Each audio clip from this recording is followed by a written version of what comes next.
Okay, welcome. We got question 4 here from 2003 July, Torts question, and it actually goes into some fun. This is a real fun essay. It's a real short fact pattern, but it's got some complexity in it, and it really requires you to understand and know the law well. And of course, pretty much that's what the bar exam is. You have to know how to apply the law to the facts correctly. It has nothing to do with how well you memorize certain words, because you can memorize all the definitions and I'd still watch you blow this essay unbelievably. But if you understand it and you understand the concepts, that's how you're going to succeed. So there's a difference between knowing the law and memorizing the law. Memories fade, but when you know it and you understand it, things will stick and they'll just be incredibly different. Okay, number 1. First call. Is Paula likely to succeed in her suit against KXYZ? So P, there's the plaintiff, KXYZ. Don't know who they are yet, but sounds to me like a radio station or maybe even a news station or some kind of like television station, who knows. And number 2, is Mayor, well, I know Mayor, Mayor's a public official, excuse me, likely to succeed in his suit against Paula. Paula's on the plaintiff side here, and now she's on the defendant side. So we go Mayor versus Paula. Oh, Paula and KXYZ. Let's see what KXYZ did. Alrighty. Let's break this down. Paula is the president. All right, so we got president. That's who Paula is. President and plaintiff, and now she's a defendant over there. Stan is the secretary of a labor union that was involved in a bitter and highly publicized labor dispute with city and mayor. Let's think about that for a second. That kind of really sets the stage. So we have the president and a secretary of a labor union in a highly publicized labor dispute with the city. This is clearly a matter of public concern. You have to see that. I mean, there's just no hiding it. It's a matter of legitimate public concern. It involves the city and the mayor, and people want to know what's going on. People without lives and have nothing better to do want to know about this kind of crap. I mean, if you're not involved in the actual, if I'm not actually part of the labor union, what do I care? But hey, that's just me. All right, an unknown person secretly recorded a conversation between Paula and Stan, which took place in a corner booth of a coffee shop during a break in contract negotiations with city. So here we have an unknown person who surreptitiously recorded a conversation between Paula and Stan. So, which took place in a corner booth of a coffee shop. Coffee shop's a public place, during a break in contract negotiations with the city. So the question is there an intrusion upon seclusion here? Is this a place where somebody would want, somebody has a reasonable expectation of privacy, and did they intrude on that? Let's go through the fact pattern first before we address that, because we'll address those issues one at a time. But just thinking out loud, because it's such a short fact pattern, you have no excuse for not reading this 3-4 times. During the conversation, Paula whispered to Sam. So now she's whispering in the corner booth at a coffee shop. So the corner booth tells me they're trying to stay away from people. They're all the way off in the corner. So here's the question. Do they have a reasonable expectation of privacy? Yes or no? Go ahead and answer that. And whatever answer you come up with, you're both right and you're both wrong. Here's why. We don't know. And that's the great thing about essays. Students often try to write to conclusions. They're like, I don't know whether they have reasonable, and then they just don't know how to stay calm and they don't know how to address the issue. If I actually do not know it, I am confident enough to say, and there's a lot of power in being able to say, I don't know, I'm not sure. So you don't always have to be right. In fact, it's quite all right to be wrong. I make mistakes all the time, and that's how I'm able to be, like, it was kind of like what Socrates said, or Plato back in the days of philosophers, was every philosopher, every known philosopher, or like a really reputable philosopher, had this philosophy of like, I know everything. But I think it was Socrates that said, I know that I'm smart enough to know that I don't know everything. And that's what made him so great. So it's okay to say you don't know. Instead of writing to a conclusion, discuss the issue. The last word on every single state bar exam essay is discuss. And that's all they're asking you to do. I don't know. I think there's a legitimate argument to be made that they do have a reasonable expectation of privacy. Corner booth, they're whispering, they're trying to keep it private. There's also a counter argument that, hey, wait a second. They wanted privacy. Maybe they should have gone to the comfort of their own homes or in their own offices and not in a public coffee shop where you have waitresses walking by, you have people, walking by and getting up and constantly bothering you and interrupting you and possibly overhearing what you're saying despite the fact that you're whispering. So there is no right answer to that. Anyways, the conclusion is really easy because you'll see there is no invasion of privacy. And you'll find out why. Because they're suing the wrong defendant. Wait until you see how this plays out. And that's why it's so important to answer the call to question. Okay, so here we go. During the conversation, Paul whispered to Stan, "The mayor is a crook who voted against allowing us to build our new union headquarters because we wouldn't pay him off."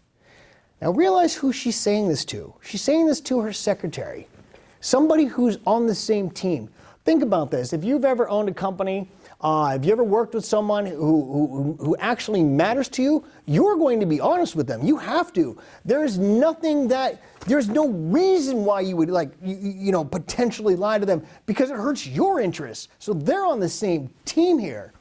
And that's really important because we know for a fact that this statement is true. We know this statement is true. Why would she lie to her secretary? It's like, hey, we didn't pay this guy off. That's why he's being such an asshole. He's not giving us the contract because we had to give him something. Why would she make that up? Like, there's no reason to make that up. You'll see. So it's not defamatory because I guarantee that this is true. And you have a tough time believing that it's not. And a lot of people can't seem to catch that. And that's because they actually don't take the time to process the fact pattern correctly. They don't read it slowly, they don't read it carefully, and they're actually not even taking the time to just go through the fact pattern and just go, and really kind of taking things at face value and overcomplicating them. This is really simple stuff, people. Don't make it any harder than it is. An unknown person anonymously sent the recorded conversation to the radio station in city. Knowing that the conversation had been secretly recorded, the radio station broadcast the conversation immediately after it received the tape. Well, let me tell you something. If I was the editor of this radio station, or if I was in control of what content got displayed, would you post this? You're goddamn right I would. I would get it out as soon as I could. You remember, I don't know if people remember back a couple years ago, almost like 5-10 years ago, depending on when you're going to watch this, is Donald Sterling had a conversation with his mistress, which she secretly recorded, where he had made some pretty derogatory comments, which cost him to end up selling the Los Angeles Clippers for $2 billion. It had been secretly recorded, and the first thing she did was sold it to TMZ, and TMZ played it. This is the exact case. In fact, this is actually a very similar case. In fact, this fact pattern is almost identical to the Supreme Court case of Bartycki versus Vopper in 2001. And it's quoted in the model answer, which is kind of interesting if you actually see the arguments. Immediately, and clearly TMZ was well within their rights because they're not the ones who secretly recorded it, and that's how this plays out. So let's take a look at it. After the broadcast, Paula sued KXYZ for invasion of privacy in publishing her recorded conversation with Stan. Okay, for those of you that do checklists and mnemonics and all that crap, stop. They're literally telling you exactly what to discuss. I mean, come on, people. How much more difficult can they make it? Invasion of privacy. So for all those schools and teachers and bar courses that tell you to use those, can you point this essay out? Can you point out about half of the other essays that are tested that literally give you the exact issues and go, well, what do I do now when they actually give me the issues? Because if you think just laying out all the 4 types of invasion of privacy torts or the elements of defamation is going to get you a passing score, you are completely off. Invasion of privacy. It's how well you apply a lot of the facts. So invasion of privacy has 4 different ones. First of all, we have intrusion upon seclusion, and there's no right way to organize this. You can put whichever one you put first, it doesn't matter. Intrusion upon seclusion. Okay. That's getting into like a private place. Generally, that means putting a microphone in someone's bedroom or going into like, taking a camera crew in when they're giving birth at the hospital. That's intrusion upon seclusion. A place where people would expect a little privacy. Okay, and the other one is like false light. That's painting somebody in a false light, making it seem like they have views that they don't hold or beliefs that they don't have. So false light, but when you're talking about a media defendant, is it a public figure? So false light has an actual malice standard. Actually, I'm getting confused on how would you, if it's a matter of public concern, excuse me. False light, if it's a matter of public concern, which this clearly is, you actually have to prove actual malice. Yes, it has nothing to do with whether or not it's a public figure or public official for false light. That's defamation. False light is, if it's a matter of public concern, actual malice is the standard. A lot of people don't know that. In fact, you almost saw me trip up on it for a second. Okay, intrusion upon seclusion, false light. We have, what else is there? Now I'm blanking real quick. And that happens. Let's see how I pull out of this one. False light, intrusion upon seclusion. What am I missing? I have no idea how I blanked out. But I can see how easy that is to do on the ground. Like, I'm not going to look yet. I don't want to waste your time, so I'm just going to take a peek. But, appropriation and commercial exploitation. It would have came to me. But it's amazing what happens when you're on the spot. I totally get it. Commercial exploitation. And we got public disclosure of private facts. That's the one I usually mess up on. Public disclosure of private facts. And that is like, if you had an abortion when you were 14, that's clearly no one else's business. And somebody was to go ahead and post, that has no legitimate value, especially if you're a private person like Paula. We don't need to know about that. This is a labor dispute. What she did back then has nothing to do with it. Public disclosure of private facts. And we have commercial exploitation, which is when essentially you're selling a product or service without consent. That's all it is. Public disclosure of private facts. Okay, so let's break them down. Intrusion upon seclusion. Did the secret recording, and notice how I'm going to phrase this, and so Mayor sued Paula and Dem for defamation. Okay. All right, so they laid it out for us pretty well. There's only two issues. Two, invasion of privacy and defamation. But it's how well you address those that matter. Okay, let's take the first one, intrusion upon seclusion. Did the secret recording intrude on a place where Paula expected a little privacy? Corner booth, coffee shop, and let's say you conclude yes. Or, you obviously discuss both. There's a possibility that she might not have a reasonable expectation of privacy there, that it's really not. This isn't the same thing as a hospital room or a bedroom of a married couple. But let's just say you go, okay, well, yes, it is. Will she prevail in her suit for invasion of privacy or for intrusion upon seclusion? And the answer is no. Wait, if I just said that she has a reasonable expectation of privacy in the corner booth at a coffee shop when she's whispering to her labor secretary in private about a personal private matter that has to do with paying off the mayor, how did I say no? The answer is the radio station didn't put the recording there. It's the person who did the recording. We don't know who that person is. That's the right defendant. She's got the wrong defendant. So the answer is no.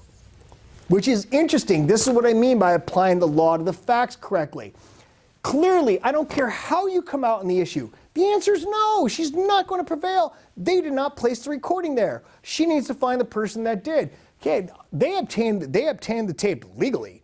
They had nothing to do with it. It was not one of their agents that we know of or anything like that. And therefore, they have nothing to do with the intrusion upon seclusion. False light. Is there actual malice? Does this place her in a false light? I'll be honest with you. Not only does it not place her in a false light, but it shows her true colors. I mean, if anyone listened to that Donald Sterling tape with his mistress about what he said about Magic Johnson and some other basketball players, we saw his true colors. Because think about this. If nobody's listening, nobody's watching, and you're talking to someone close to you, don't you think your true colors are going to show? I mean, the people closest to you know your true colors the best. Not the people that you meet and you say hi to in your office. Oh, Frank at the office, how you doing, Frank? You see him like 5 minutes a day. You're going to put on that fake veneer of happiness and everything like that. So, but here, we actually saw Paula's true colors. So this is not placing her in a false light. It's showing exactly who she is, that she thinks the mayor's a crook and they wouldn't pay him off. Shows like she's a pretty legitimate person. So clearly, no false light. Commercial exploitation, that's the easy one to get rid of. No, because they're not selling a product or anything like that. But one of the things that the Supreme Court has ruled on is that commercial you're like, well, wait a second. We have a radio station. Radio stations are selling advertising. They're selling airtime. And therefore, they're making money off of this. Because TMZ makes a lot of money off of that stuff. But the Supreme Court said when you're not selling it, actually it does not apply to news or like to television or to radio, because essentially they're not selling a product. So when a newspaper prints a story about an athlete, they're not even though they're selling the newspaper, they're not technically selling a product. So commercial exploitation would not apply to a new radio station. And public disclosure of private facts. Well, are these really private facts? I mean, this is a matter of legitimate public concern. Seems to me it's more of a public matter than a private matter. So she has no claim against KXYZ. And Donald Sterling, by the way, who is a lawyer, he's a billionaire, didn't even bother to sue TMZ. What would be the point? He ended up suing her because she's the one who secretly recorded it. Intrusion upon seclusion.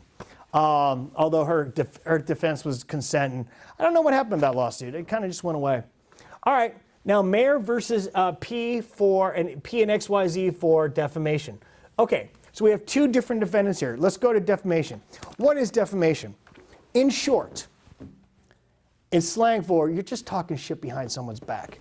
Defamatory statement published to a third party about you. So, defamatory, which means any statement that's likely to, harm your reputation, make people not want to deal with you. If I told you, this girl has VD, or if I told you that, hey, this guy rips people off, you're not going to want to deal with them. And that's why that statement is defamatory. Of or concerning, there's no, they mention the guy by name, they mention the mayor by name, so that has nothing to do with it. Published, she told it to her third party, which was Stan. And then we have the constitutional standard, which is, because the mayor is a public figure, we have to show actual malice, which means knew the statement was false or entertained serious doubts, which means recklessly disregarded the veracity of the statement, or also known as entertained serious doubts. Serious doubts. Okay? So, and so we have, and then damages will be presumed with actual malice as proof.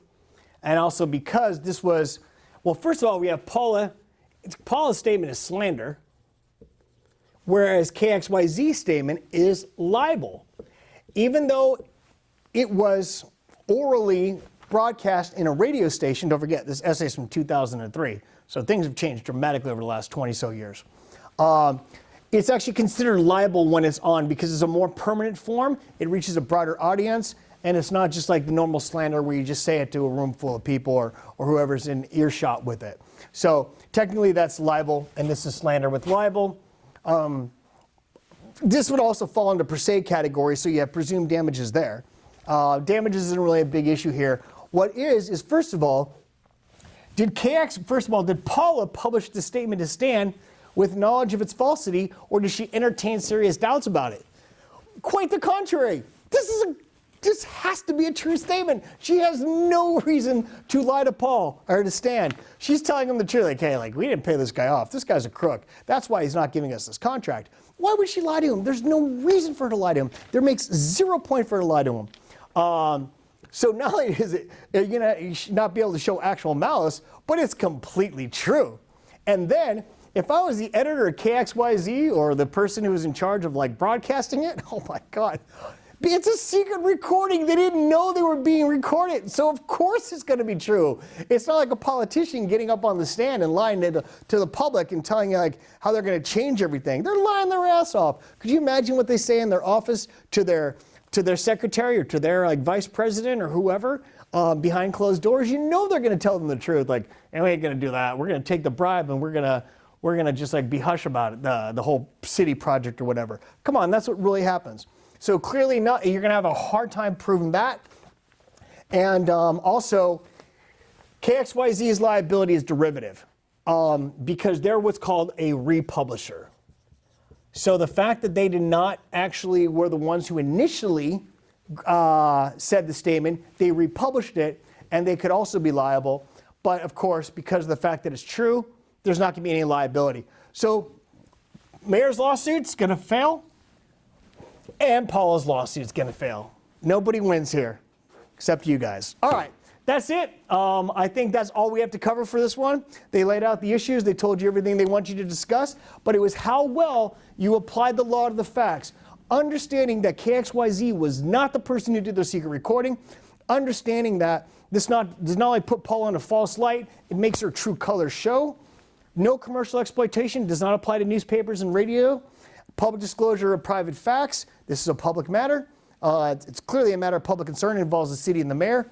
Defamation, not only is it not false, it's 100% true. And we have to show actual malice because it is a public official and they're a republisher. That's what was important, to understand those concepts, not memorizing the law. All right, we're done with this. Take care.